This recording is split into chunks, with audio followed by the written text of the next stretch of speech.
and it might even stave off Alzheimer's disease. In the world of omnipresent screens, it can be easy to forget the simple pleasures of curling up with a good book. Her second book, Merchants of Death, a highly controversial work of fiction, also wrote the bestseller charts.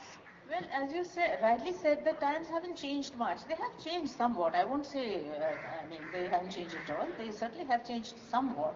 But still, women largely value themselves on their ability to have children, and particularly their ability to birth a son. Thank you, Arunadhi, for this very, very interesting session. And we could really go on, but this was really interesting to get all your insights. And I think I'll hand it over to Abhilasha. Thank you, audience, for being so patient. Inspired you to tell such a controversial and compelling story?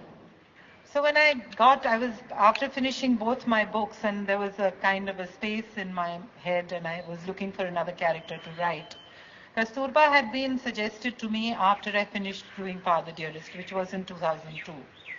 And I was really most uninspired by her, because I said, this is a self-effacing shadow wife. What is the angle that will excite me for me to write about Kasturba? And this was his childhood. Then, as he grew up, when he started writing, his writing was not appreciated for many, many years. It was really in his 40s that he started getting some recognition.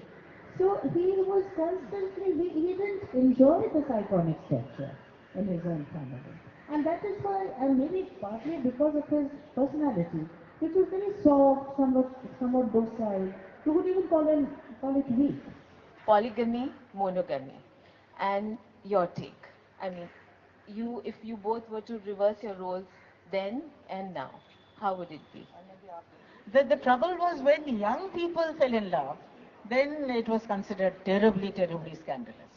So in today's time, how would you correlate, if ever you could, with Kasturba and any of your women characters?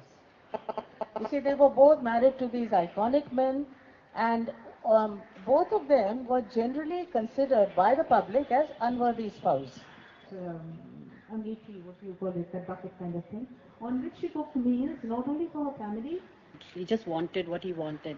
And this similarity between him and Gandhi, now I look at it as Gandhi was totally consumed about what he wanted. Sure. But in the process, they both had terrible family lives. Yeah. So what would you attribute that to?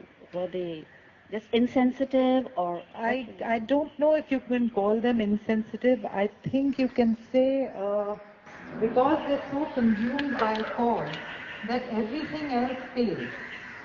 So this feeling, particularly about Gandhi, where he was cruel to his sons to the point of it's unbearable kind of cruelty, where you want to be fair to everybody else.